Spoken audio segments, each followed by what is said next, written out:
Hello बच्चों, चलिए प्रश्न को पढ़ते हैं। स्पाइरोगायरा के जीवन चक्र को संक्षेप में समझाइए। इस प्रश्न में हमें स्पाइरोगायरा के जीवन चक्र को बताना है। तो आइए देखते हैं इस प्रश्न का हल। सबसे पहले जो है बात करेंगे इस प्रश्न में मुख्य अवधारणा की। मुख्य अवधारणा जो है इस प्रश्न में हमारे हो जाएगा स्पाइरोगायरा। स्पाइरोगायरा जो है क्या होते हैं, इनके बारे में थोड़ा देखते हैं। स्पाइरोगायरा जो होते हैं एक मुक्त प्रवाही हरित शैवाल होते हैं। हरित शैवाल होते हैं और ये जो है हरित वर्ग जगत से संबंधित होते हैं। साथ ही साथ ये जो है तंतुमय शैवाल होते हैं। तंतुमय शैवाल होते हैं जो बेलनाकार कोशिकाओं की पतली असंक्रमित श्रृंखला से मिलकर बने हुए होते हैं। और स्पाइरोगायरा में प्रजनन की बात करें तो यहाँ पे जो है यौन साथ ही साथ अलैंगिक दोनों प्रकार की हो सकती है। अलैंगिक दोनों प्रकार की हो सकती है। अब हम जो है इनके जीवन चक्र की बात करते हैं। तो आइए देखते हैं इसके जीवन चक्र को। तो स्पाइरोगायरा के जीवन चक्र की बात करें तो मुख्यतः जो है ये 3 तरीकों में कह सकते हैं। 3 तरह होता है, 3 तरह से होता है। और यहाँ पे कौन कौन होते हैं? पहला जो होता है कायिक होता है। कायिक। दूसरा जो होता है इसमें अलैंगिक देखा जाता है। अलैंगिक।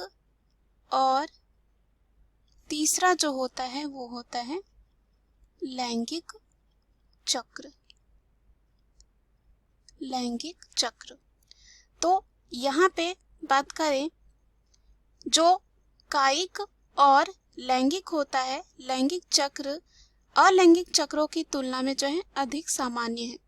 अब यहाँ पे क्या होता है, पीढ़ी के प्रत्यावर्तन का एक रूप जो है स्पाइरोगायरा के जीवन चक्र की विशेषता होती है। मतलब ये है कि यह जो है अगुणित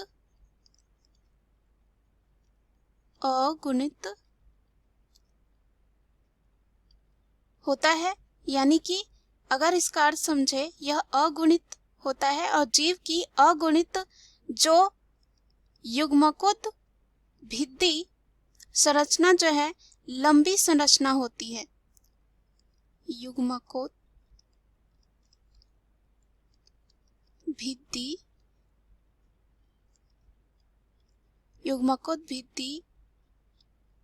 जो है संरचना एक लंबी संरचना है, जिसके बाद जो है यहाँ पे आता है एक बीजाणुत भित्ति संरचना। और ये जो होती है बीजाणुत भित्ति जो होते हैं वो होते हैं द्विगुणित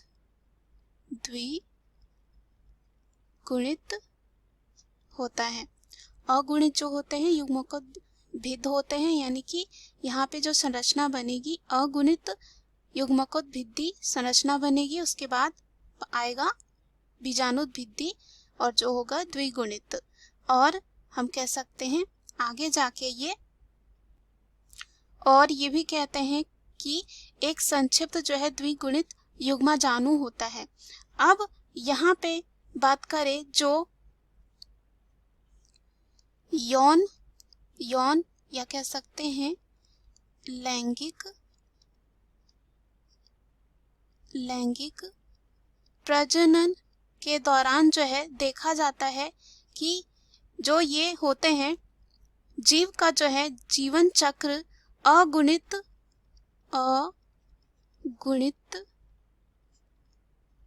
तंतु और द्विगुणित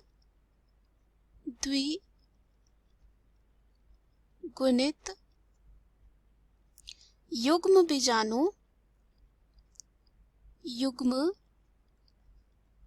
बीजाणु के बीच जो है वैकल्पिक होता है। और जो लैंगिक जीवन चक्र होता है उसमें क्या होता है, जो युग्म बीजाणु होते हैं, और कह सकते हैं युग्म बीजाणु एकमात्र द्विगुणित चरण होता है, और संलयन के बाद जो है मादा यहाँ पे और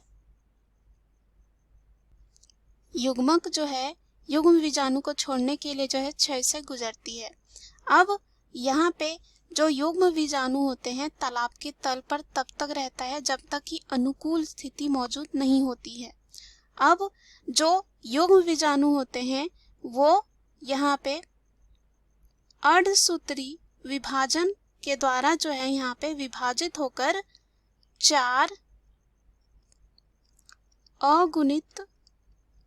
4 जो है अगुणित केंद्रक बनाते हैं जिसमें से केवल एक ही जो है जीवित रहता है, सिर्फ एक ही जीवित रहेगा।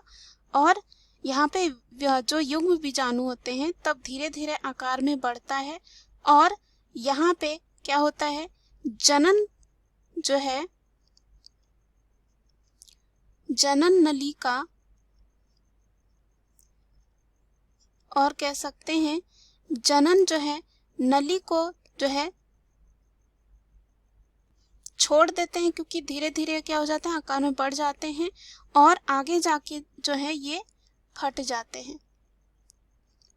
हैं और इसके बाद जो है ये जो जनन नली होती है उसमें बार बार जो है अनुप्रस्थ विभाजन होता है, और जिससे एक अगुणित रेशा बनता है। आगे जाके क्या बनता है, एक अगुणित जो है रेशा बनता है। इसको हम जो है आइए देखते हैं एक चित्र द्वारा। तो यहाँ पर जो है स्पाइरोगायरा का जो है एक जीवन चक्र दे रखा है। ये जो है स्पाइरोगायरा का जो है जीवन चक्र है, जीवन चक्र। तो इसको समझते हैं यहाँ पे क्या क्या होता है। तो यहाँ आप देख सकते हैं, यहाँ जो है एक जो है कोशिका है, उसके बाद इससे जो है ये विभाजित होकर 4, और यहाँ पे जो है कह सकते हैं अर्धसूत्री विभाजन होता है, अर्धसूत्री विभाजन होता है, जिससे यहाँ पे कितने बनते हैं, ये 4 बनते हैं, और जिसमें सिर्फ एक ही बचता है, और इसे जो है हम कह सकते हैं युग्म बीजाणु।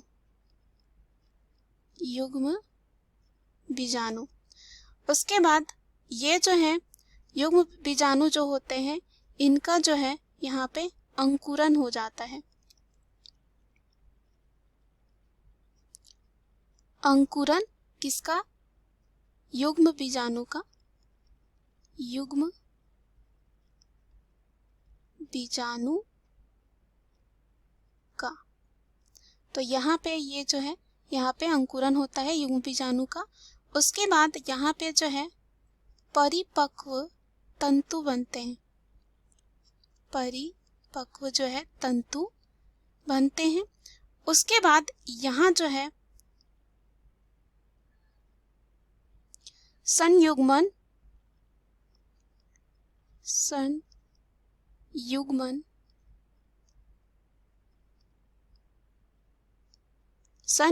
जो है तंतु होते हैं। उसके बाद यहाँ जो है ये जो होती है एक सर्पिल संयुग्मन होता है, और फिर से जो है शुरू वाली प्रक्रिया जो है फिर से प्रारंभ हो जाती है। तो इस प्रश्न में हमें स्पाइरोगायरा के जीवन चक्र को जो है संक्षेप में बताना था। मुख्य अवधारणा के आधार पर हमने सिद्ध कर लिया है कि स्पाइरोगायरा के जीवन चक्र किस तरह होता है। आशा करती हूँ उत्तर आपको समझ में आया होगा। धन्यवाद।